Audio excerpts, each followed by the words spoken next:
Bienvenidos a nuestro curso virtual de Economía. Les saluda el profesor Andy Ortiz Tomasto. Recuerda que la consigna de esta semana es: soy generoso cuando comparto lo que tengo.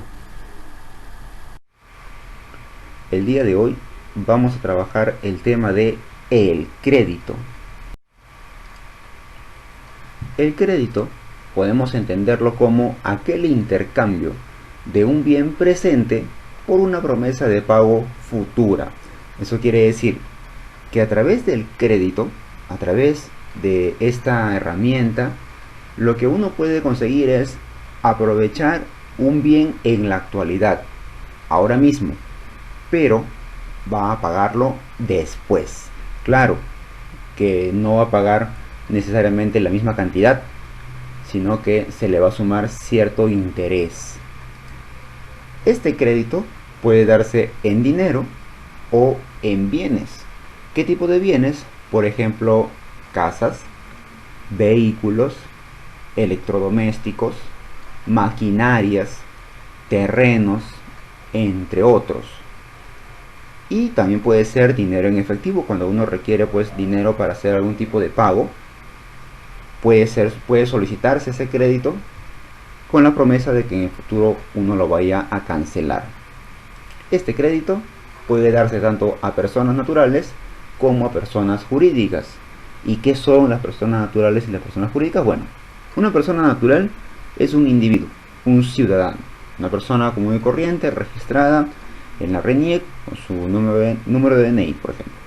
Mientras que una persona jurídica viene a ser la organización y agrupación de personas naturales en lo que conocemos como empresa, cuyo nombre viene a ser su razón social y también se encuentra registrado, ¿no?, legalmente. ¿Por qué es importante el crédito? Bueno, específicamente se han determinado dos aspectos. El primero de ellos, porque aumenta el consumo. En el caso de que las personas no tuvieran dinero, es decir, no tuvieran efectivo, ya no podrían consumir. Normalmente ocurriría eso, pero como ahora existe el crédito y las famosas tarjetas de crédito, tú sin dinero hoy en día puedes consumir, pero tienes la consigna de pagarlo después. Por otro lado, si tú tienes que hacer de repente algún tipo de gestión, algún tipo de compra o transacción económica, pero lo necesitas hacer ya mismo, pero el dinero lo vas a recibir todavía en 15 días, no tienes cómo pagar, por lo tanto solicitas ese crédito, consumes ahora y lo tendrás que pagar después. De lo contrario no se podría consumir. Y esto nos lleva a su contraparte. Si uno consume y todos consumimos, ¿qué pasa con los productores? Bueno, también tienen que aumentar su producción. Cuando una persona compra al crédito, está trabajando un dinero que lo va a pagar después, pero hay una institución que está facilitando el dinero y que está pagando por ti. Viene a ser los bancos. Por lo tanto, el banco le está administrando dinero a la empresa, dinero que tú le vas a pagar después. Esa empresa ya tiene el dinero necesario para poder seguir produciendo. De esa manera no se altera la economía, porque si solamente aumentamos el consumo, pero no aumentamos la producción, eso genera escasez de recursos. Y al haber escasez de recursos, los precios de esos recursos van a subir y se ha generado una inflación. Por lo tanto, tanto el consumo como la producción se ven beneficiadas y se agiliza, se va moviendo la economía a través de los créditos, si no se estancaría levemente. ¿Cuáles son los agentes que están presentes en el crédito? Bueno, vamos a encontrar dos. Primero tenemos el acreedor, también llamado prestamista, que viene a ser aquella persona o institución que brinda el crédito, va a dar el dinero o va a dar las facilidades para que se adquiera tal recurso. Y por otro lado tenemos al deudor, también llamado prestatario, Es aquella persona que necesita el crédito, que solicita un crédito, pero además tiene la capacidad de pagarlo en el futuro. De lo contrario, pues no se le va a dar el préstamo, no se le va a dar ese crédito. Claro, en el futuro, nuevamente recalco, se va a tener que cancelar y abonar tanto el préstamo como los intereses respectivos. Ahora, normalmente los intereses van de un 10% a un 20%, eso es lo normal. Variando el tipo de recurso que se quiera adquirir, los intereses pueden ir incluso hasta el 80 o 90%, como es el caso de un crédito hipotecario, ¿no?, para adquirir una vivienda. Incluso también son intereses elevados para adquirir un vehículo. Los elementos que están presentes en este crédito son, por ejemplo, la confianza. Una persona tiene que ser confiable económicamente para la institución financiera que te va a dar el crédito. Tú tienes que demostrar que puedes pagar ese crédito. ¿Y cómo lo demuestras? De diferentes formas. Por ejemplo, una de ellas, teniendo un historial crediticio. Si has solicitado préstamos anteriores pequeños y los has pagado a tiempo, todas tus cuotas, mensualidades, sin moras, sin atrasarte, lo has pagado todo completo, ya te vas ganando cierto historial crediticio. Otra forma, manejando una tarjeta de crédito. Si el banco te otorga una tarjeta de crédito por 1000 soles, por ejemplo, y tú cumples todos los meses pagando sin atrasarte ninguna fecha, para el siguiente año puede ser que te renueven la tarjeta, ya no con 1000, sino con 3000. Si sigues cumpliendo, para el siguiente año te renuevan la tarjeta con 5000. De esa manera tú ya estás demostrando que tienes facilidad de pago mensual. También puede darse el caso de que tú demuestres, y es necesario muchas veces cuando eres nuevo en el sistema crediticio, que demuestres tu estabilidad laboral y tus ingresos. Si trabajas para una empresa por más de 2 años, ya tienes cierta estabilidad, cierta. Otros bancos solicitan 3 años. Con 5 años o más ya tienes mucha más razón para que confíen en tu posibilidad económica. Y también en los ingresos, obviamente, si ganas muy poco, el banco va a analizar el crédito que estás pidiendo y va a darse cuenta que no vas a poder pagar las mensualidades, porque vas a tener que pagar las cuotas divididas de todo el crédito que te van a dar, más los intereses. Entonces, de esa manera uno va generándose la confianza del banco. Luego tenemos la promesa de pago, que es un documento el cual tú vas a tener que firmar como solicitante, como prestatario, en el cual te comprometes a pagar en determinadas fechas el crédito que se te ha prestado. Obviamente con los intereses que ya van a estar estipulados ahí. Generalmente son intereses compuestos, se van acumulando y hay interés sobre el interés. Es por eso que los bancos ganan mucho dinero por el interés que cobran, que es un interés activo, mientras que nosotros al depositar nuestro dinero en los bancos ganamos muy poco, porque nos dan un interés pasivo y es mínimo todavía.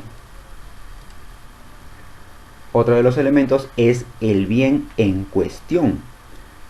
Puede ser un recurso o puede ser dinero. Ese bien al que tú vas a acceder como deudor, como prestatario, también es otro de los elementos. Y por último, el tiempo. En cuántos meses o en cuántos años incluso puedes llegar a pagar, cancelar todo ese crédito que el banco te va a otorgar. Conozcamos cuáles son los principales instrumentos del crédito. Comencemos con el pagaré. En este documento generalmente participan solamente 2 personas. Es una promesa de pago que una persona le hace a otra, que un girado le emite a un girador. Es decir, el deudor emite este pagaré. Generalmente se cobran acá los intereses y toda la deuda se paga al final. Mientras que en una letra de cambio, que ya es menos usada, esta se trata de una promesa de pago en un tiempo determinado que normalmente no tiene intereses, no genera intereses, pero acá intervienen 3 personas. En esta obligación participa el girado, que es el deudor, el girador, que es a quien se le va a pagar, y una persona intermediaria, al cual se le llama beneficiario. No solamente se difiere en eso, sino que Los pagarés tienen un origen italiano, mientras que las letras de cambio tienen un origen francés.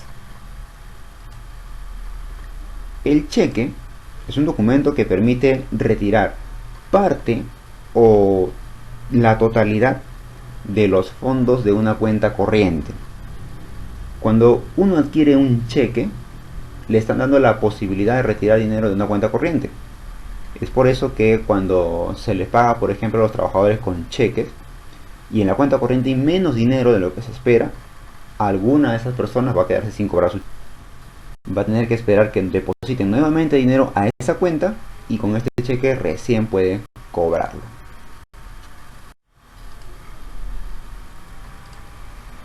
Tenemos también los warrant, que significa garantía, seguridad o una cierta autorización. En este warrant se habla de un derecho de compra, pero no una obligación de compra. ¿Cómo funciona eso? Uno paga cierta cantidad de dinero por un bien. Generalmente funciona con vehículos o viviendas. Por ejemplo, paga el 10% de la vivienda. Solamente te va a dar este documento llamado warrant, en el cual tú le garantizas a la empresa que en 5 años vas a seguir pagando lo que te falta de esa empresa. En el caso de que no desees pagar, ya no quieras comprar esta vivienda, este vehículo, esa prima que has dado, ese dinero inicial que has dado, se pierde. Eso es lo que estipula los warrant.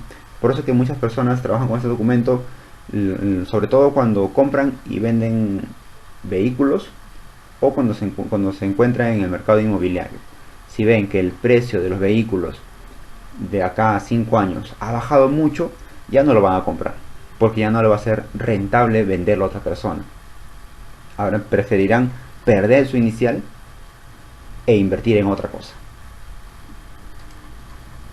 Las acciones, también llamados dividendos, son cada una de las partes iguales en que se divide el capital de una empresa. Representan una parte de la empresa, un porcentaje de esta empresa. Si una persona adquiere acciones de una empresa, está adquiriendo la posesión y es dueño de una parte de esa empresa. Por ejemplo, ¿no? La empresa se divide en 1000 acciones, por ejemplo, ¿no? Si yo compro 500 acciones, ya soy dueño del 50% de esa empresa. Y cuando eres dueño del 50% de una empresa, ya prácticamente eres dueño de la empresa. Porque por más que los otros accionistas, que también tienen opinión, tienen voto, estén en contra de las ideas que uno propone, ya no pueden hacer nada. Porque tú tienes el 50% de la empresa, bueno, 51, pongámosle, que es superior a toda la diferencia, ¿no? Las ganancias en una empresa, con acciones de la empresa, van a ser porcentuales a la cantidad de acciones que tú tengas. Si tienes el 10% de las acciones de la empresa, tus ganancias van a ser retribuidas en un 10%. Eso va a variar. Si es que la empresa gana más, tú ganarás mayor porcentaje. Si la empresa gana menos, tú ganarás menor porcentaje. Mientras que los bonos también pueden ser parte de alguna empresa o un dinero que hay que cobrar, pero estos se trabajan en periodos más largos, de 5 años en adelante. Acá los intereses van a ser periódicos, son intereses fijos y no se trabaja en porcentaje, sino con una cifra exacta, una cifra fija. Si tú con cierto bono vas a adquirir parte de la empresa, vas a recibir, por ejemplo, 4.000 soles. Y siempre vas a recibir 4.000 soles. Si la empresa empieza a ganar más, lamentablemente los bonos que has participado en la empresa, solamente vas a recibir 4.000 soles. Esa es la principal diferencia con las acciones y se parece algo a los pagarés. Primera pregunta de nuestra autoevaluación nos dice: si el crédito va a ser utilizado para la creación de nuevas riquezas, entonces se denomina... Acá tenemos clasificación del crédito según su uso. Si se va a consumir ese crédito, como los televisores, no sé, un auto por ejemplo, se le llama crédito de consumo. Pero si va a ser usado como capital, se le llama crédito productivo. Según quien lo solicita, también acá arriba podemos mencionar, ¿no? El crédito puede ser público cuando el Estado se endeuda, cuando el Estado solicita crédito, o cualquiera de sus instituciones como los ministerios, por ejemplo. O puede ser privado, cuando se endeuda cualquier persona o empresa que no esté relacionada al Estado. La pregunta número 2 nos dice, en la bolsa de valores, conocida también como mercado bursátil, se compran y se venden, bueno, en esta bolsa de valores se negocian acciones. Tú ya sabes, las acciones son cada una de las partes en que se divide una empresa. No te olvides que tienes una tarea pendiente. Atención con la pregunta 6. Hay 4 preguntitas que tienes que hacerle a un familiar tuyo. Por si acaso, no vayan a responder con sus propios datos. Es la entrevista a un familiar que haya vivido la época de la hiperinflación en el Perú durante el gobierno de Alan García. Bien, desarrollenlo, practiquen y estudien mucho y nos encontramos la próxima clase. Hasta luego.